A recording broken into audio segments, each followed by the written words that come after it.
Watching the World Report on NewsX World. Let's take a look at the top headlines of the hour.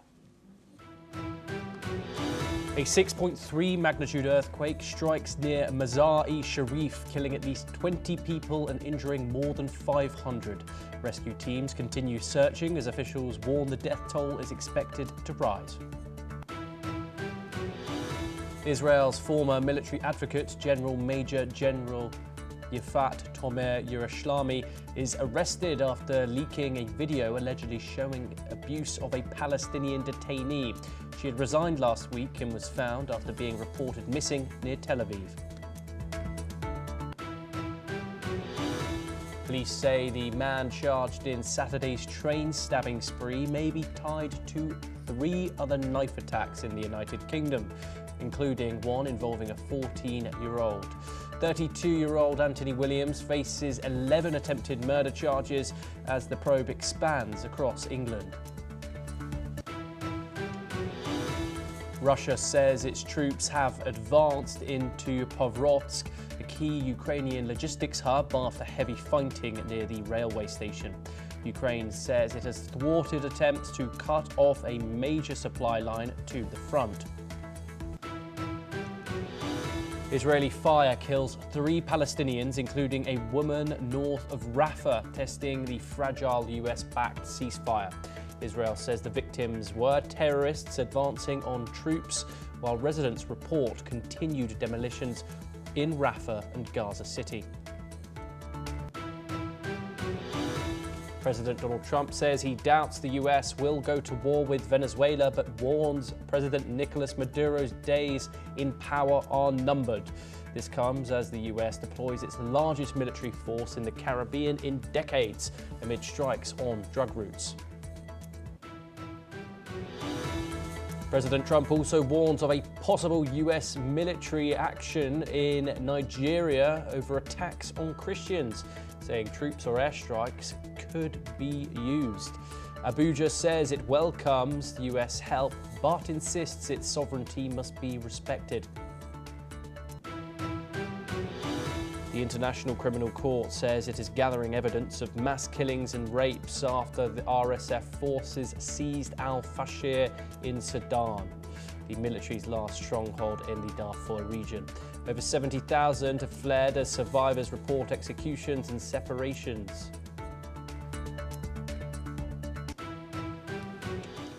Now, those are the headlines, but we start this hour in the Middle East for our top story. And foreign ministers from key Muslim nations are meeting in Istanbul for Turkish-led talks on the Gaza ceasefire and humanitarian aid. The meeting, hosted by Turkish Foreign Minister Hakan Fidan, brings together top diplomats from Indonesia, Pakistan, Saudi Arabia, Jordan, the United Arab Emirates and Qatar.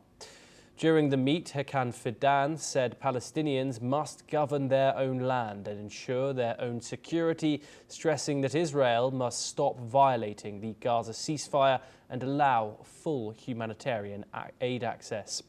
Fidan further stated that Turkey is ready to do whatever is necessary for peace, but a clear and agreeable framework must first be established. He added that countries will decide on contributing troops to an international stabilization force, depending on its definition and parameters.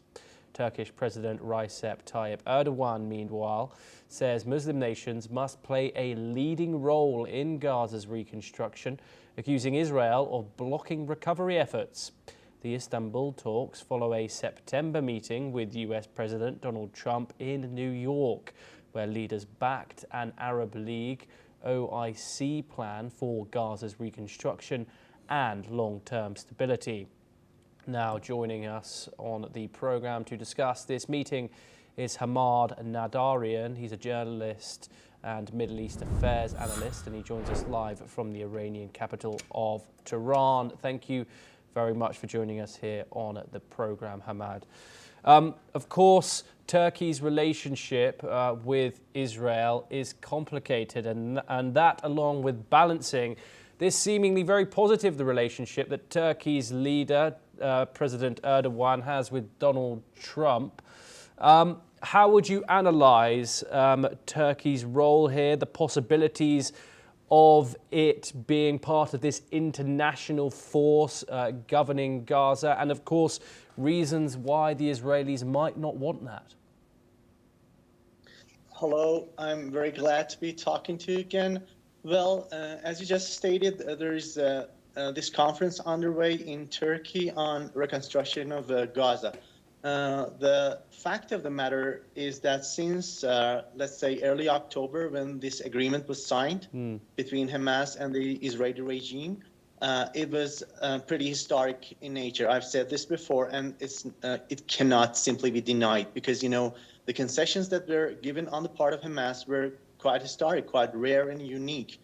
It agreed to hand over the captives, whether living or deceased, and also quite unprecedentedly hand over Gaza's governance, administration to a Palestinian technocratic body. But the fact is, a couple of days, and let's say within 2 weeks of inking the accord, the Israeli regime began egregious violations of the ceasefire.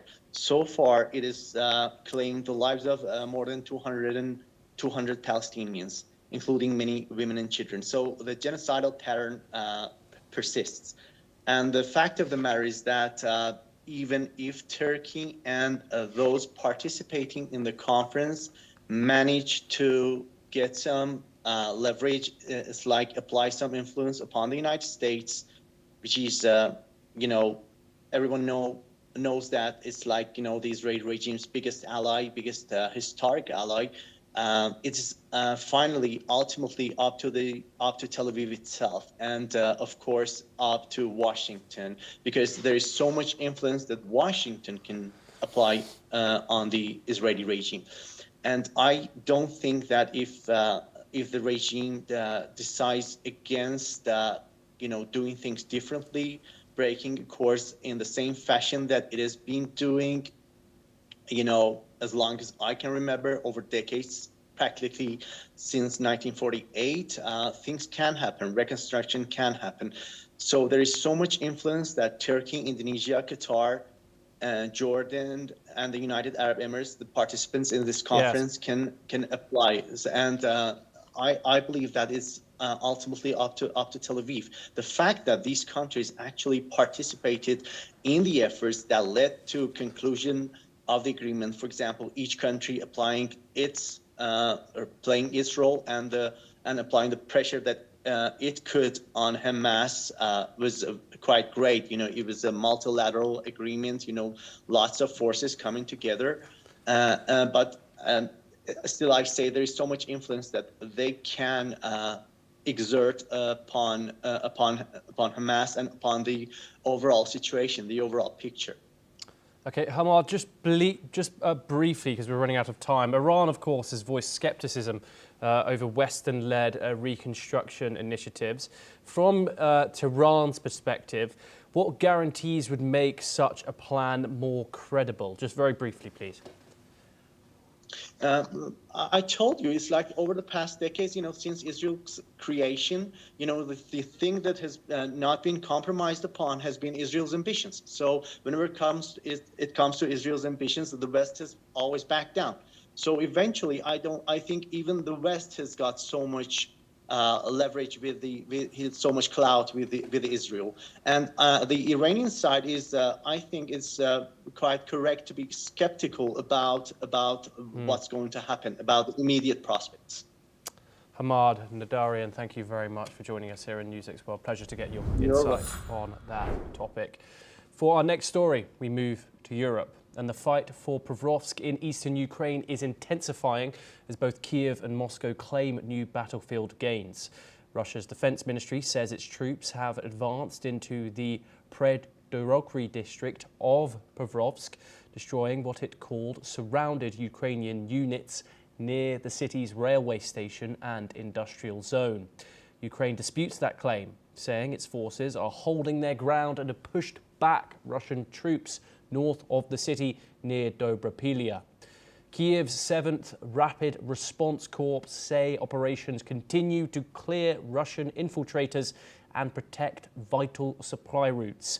Some analysts say Pokrovsk fall would mark a major symbolic and strategic win for Moscow as it seeks to capture all of the Donetsk region. The city, once a transport hub for Ukraine's steel industry, is now nearly surrounded, with most civilians already evacuated. Meanwhile, heavy drone and artillery strikes continue to pound the region, leaving much of the front line a shifting grey zone. Now joining us is Ben Aries. He's a journalist and he joins us live from the German capital of Berlin. Ben, thank you very much for joining us for this breaking development coming out of course, Europe's defining conflict. Ben, Ukraine's army claims progress near Dobropilya. How significant is this gain strategically, especially given Russian pressure Far East? And of course, we have a contradicting claim there that Russia is getting close and surrounding the city of Pokrovsk. How much of a significant territory take would that be for Vladimir Putin's Russia? Hugely significant, in so much as, this fight has been going on for about a year and a half, and Avdiivka, the Russians took, which is to the west.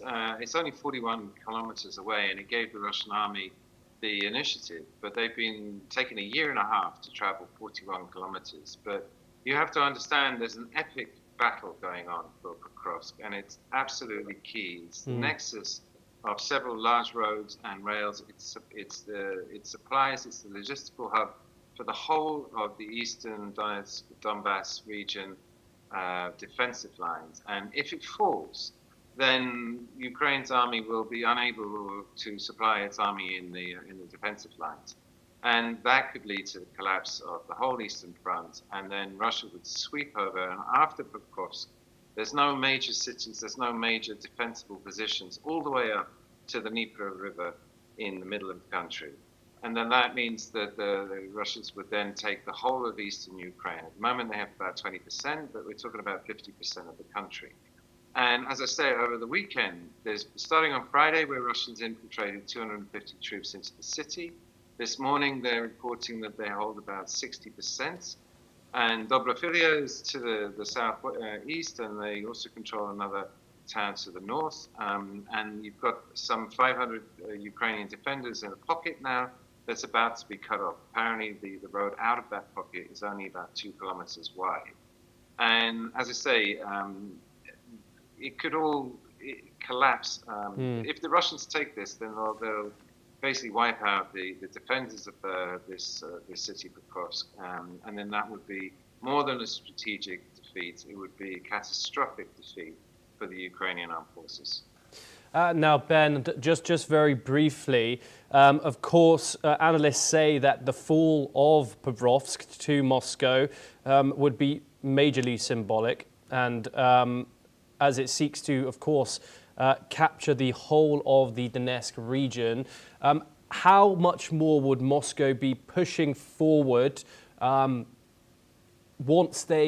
if they capture that city? Of course, they have been very vocal about wanting that region of eastern Ukraine, the Donetsk. What advantages would the capture of this city give to Moscow, and would that eventually lead them to capture the whole region?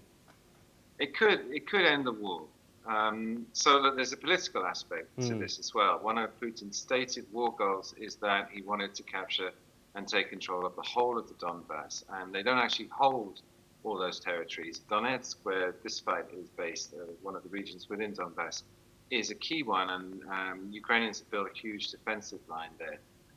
There was a mooted meeting that was supposed to happen between Trump and Putin in Budapest 2 weeks ago, which has now been cancelled. And the reason why it was cancelled was that Putin was insisting that part of his demands that Ukraine give up, just walk out of all their positions in the Donbass.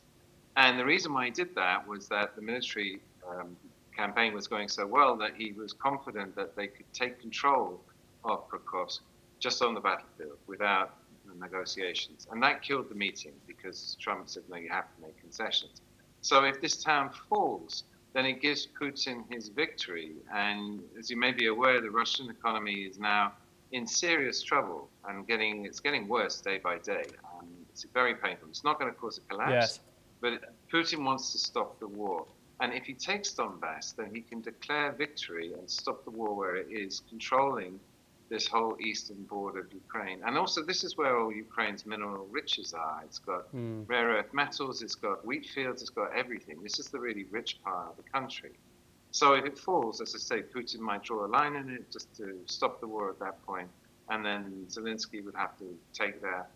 There's not much you could do about it. You just have to accept it, and you'd end up with a Cyprus frozen conflict type scenario. Yes, Ben Aries, thank you very much for joining us here on the programme and bringing that information to us. Pleasure to have you on. We stay in Europe for our next story, but we move over to the UK. And the suspect in the train stabbing spree at the weekend may have been involved in 3 earlier knife incidents, including one in which a 14-year-old was stabbed. Cambridgeshire Police in eastern England says that British Transport Police are leading the overall investigation into the train rampage, but that it would also include 3 incidents that took place in the town of Peterborough, the city of Peterborough, on Friday and Saturday. Police initially arrested 2 suspects, but later released one, saying that he had not been involved. The suspect, who remains in custody, was named as 32-year-old Anthony Williams from Peterborough, who is also being held on suspicion of attempted murder at a location in London earlier on Saturday. And now joining us here is Alison Mutler. She is the former Associated Bureau Chief in Romania, and she joins us live from Bucharest. Alison, it's always a pleasure to talk to you here. Of course, another development coming out of this story. The perpetrator or the suspect involved that has been arrested in connection to this case has now been linked to 3 other attacks. Now, knife crime in the UK, Alison, has surged 87% over the past decade. And what does the fact that this individual, who have caused a horrendous amount of injuries, many people still in critical condition, what does that say about the British Police current capabilities in dealing with the sheer amount of knife crime that is going on in the streets of the UK right now? Well, knife crime is a very difficult crime for police to tackle because everyone has knives at home. You know, anybody who cooks has a knife at home. So it's not like you're holding an illegal weapon. You're not like having an assault rifle or something, which it would be very hard to have in the UK. So anyone can use a knife. And from what we understand from this attack, it wasn't a terrorist attack. It was somebody with mental health issues. And there's an epidemic. There's growing mental health issues in the UK. And the trouble is with these attacks is once there is one and it gains a lot of attention, this one particularly sent sort of terror through people, because the general public, because you know, if you're on a train, it's like 4 million people in the UK every day use a train, and it's like you're trapped in a box. There's nowhere you can escape, and any commuter using a train could be a target. I'm sure that's not going to happen, but it does, you know, escalate people's fears. So it's very, very hard. You can't put police on every train. There isn't enough police force in the UK. It'd be hard. You can't stop and search. That would also be difficult. So it's very, very hard to know what to do, because once there is an attack like this, unfortunately, it can cause copycat attacks. So people who may be that way inclined will see what happened, will see, quote unquote, how easy it was, and might do it themselves. So there is another layer of fear, I think, that this could occur again. And it is something very, very difficult logistically for the police to tackle. Alison, what have you thought of how the policeman has been dealing with press? Because, of course, as you know, when it comes to information about these cases that have happened, unfortunately, in the UK before, you can cite the likes of Southport and among others, there have been problems that have arisen when it comes to police releasing certain information. Now, we do know that this individual now is a 32-year-old British national. Alison, why did the police manage that situation in the way that they did? I think the police have learned lessons from past incidents, and part of police action, obviously, not just stopping crime or stopping crime before it happens, but it's also their response to the public. It's also the message they give out in the public. And so they quickly arrested 2 people. One person was considered not to be a person of interest, so they were released. That should happen quickly for people to maintain confidence in the police. But they've also very quickly come out and identified 3 other possible attacks that happened at the same time that could be linked to this person. So they're moving very quickly in terms of doing police work on the ground. But at the same time, they're also communicating, because communication is very important for the public to have confidence in the police. Because obviously there is an atmosphere. I imagine all the millions of people going to work this morning, there might have been a frisson of fear. They might be thinking, oh my goodness, could this happen again? You never know. Somebody with mental illness or somebody who has that sort of disposition might suddenly go on the attack. So there is, a situation where the police have to prevent this happening again. But by the same token, it's very important.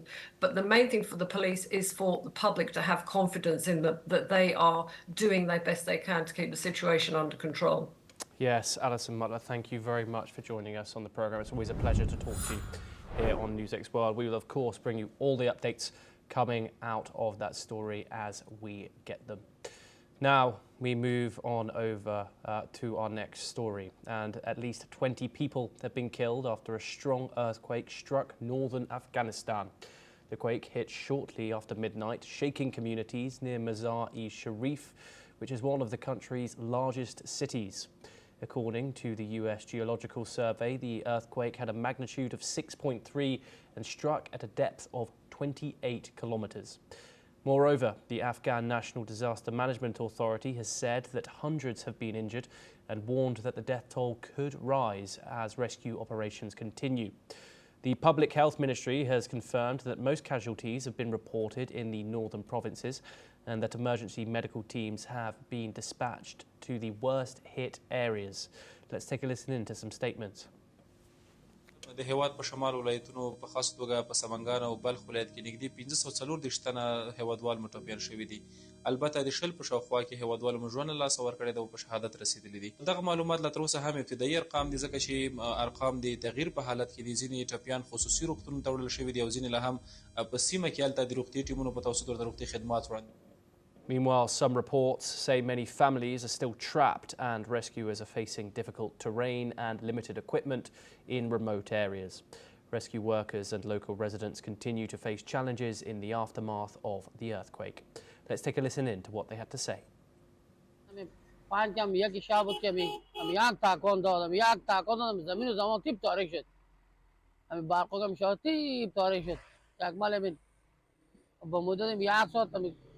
خاک و خاک رو بود وقتی خاک شد دیدیم که یک دو تا جنازه باین غلطه، یک تا سیاست و زیر غلطه، یک دو تا زخمی پیش دکانی ماست دیگه. یک موتر بریبار یک 32 نفر بود، اما 2 دانه زنده مانده، اما 30 دانه 4 تا شهید شدیم، کلی زخمی است. 4 تاش مرده کلی زخمی. تاسو ته معلومه ده د پرون شپې د واقعې سره چې په شمال کې واقع شوه د زلزلې. لله الحمد مجاهدین د شمال زند 2 سنه الفتح کل اردو اړوند ټولو لیواګانو په مجموع کې ټولو قطاعاتو په موقع باندې ځانونه ورسول و موقع ته. نو لله الحمد تقریبا 3 ساعته موږ عملیات درلودي، په دې کې د ژغورنې عملیات او په دې کې د لارې خلاصېدو عملیات دغه کار و چې هغه مو وکړ، او بل تقریبا 15 دانې موټران مو وباسل، تخریب شوي موټران، او 2 کیلومتره لاره مو صفا کړه او تقریبا زخمیانو شفاخانې ته انتقال. Now we're joined by VK Joshi. He's a former director of the Geological Survey of India. He joins us live from New Delhi. Thank you very much for joining us here. Could you tell us a little bit more about this earthquake, how serious it was? Of course, we have a death toll right now of around 20 people in Afghanistan near Mazar-e-Sharif. That number, of course, 6.3 magnitude and a depth of 28 kilometers at the epicenter. How serious of an earthquake is that? Thanks, Thomas. See, the situation of Mazar-e-Sharif is at such a place where the Indian plate is continuously pushing underneath the Eurasian plate. And there is a constant stress and pressure developed in the subsurface. When this stress is released, there is an earthquake. So this area is prone for earthquakes, and the present situation is, of course, as you have reported, but there can be many more earthquakes. So what is required is to save lives. To save lives, you have to have such buildings which do not crumble under the earthquakes, which are earthquake safe. So I don't know what is the situation of buildings there, because in the strife-torn Afghanistan, I have no idea how the things are developing. But in the modern technology, it is possible to construct houses which are at least 99% safe in the event of an earthquake. So this location itself is, it's hazardous.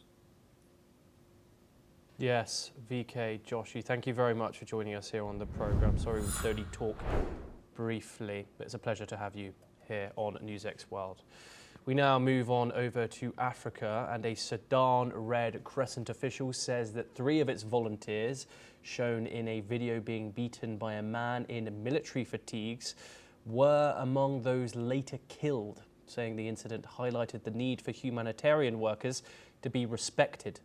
Last week, the International Federation of the Red Cross and Red Crescent Societies said that 5 of its workers distributing food in the city of Baba in the central state of North Kordofan were killed during the paramilitary Rapid Support Forces takeover of the strategic location last week. The UN Human Rights Office has said it is treating the deaths as possible summary executions amid reports of serious violations in the area and other places captured by the RSF in recent weeks. The attack happened to Bara, and unfortunately we lost the 5. From these 5, you saw them in the video, 3 of them is dead, and 2 of them, they went back to Al-Ubayy. So this is not the 5 who has been killed in Bara. 3 of this group and another 2 there. We are here in Sudan to help the Sudanese people with all this tragedy, this conflict happened from now it's almost 3 years. We have this red vest. We are very proud with the emblem that we always have it. The red vest is there. We do only humanitarian work. And we're working in the 18 states. So we wish that everyone to respect the Sudanese Red Crescent, the big job this volunteer and staff is doing everywhere.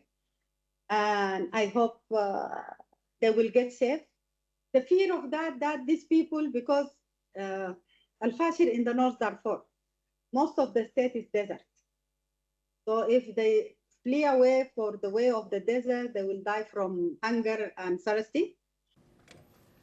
And for our final story, we move to the world of tech, and Amazon and OpenAI have struck a massive $38 billion cloud computing deal, marking a major shift in the AI industry. Under the multi-year agreement, Amazon Web Services will provide OpenAI with access to hundreds of thousands of NVIDIA GPUs to power and train its AI models. The deal gives a significant boost to Amazon, whose shares jumped 5% in pre-market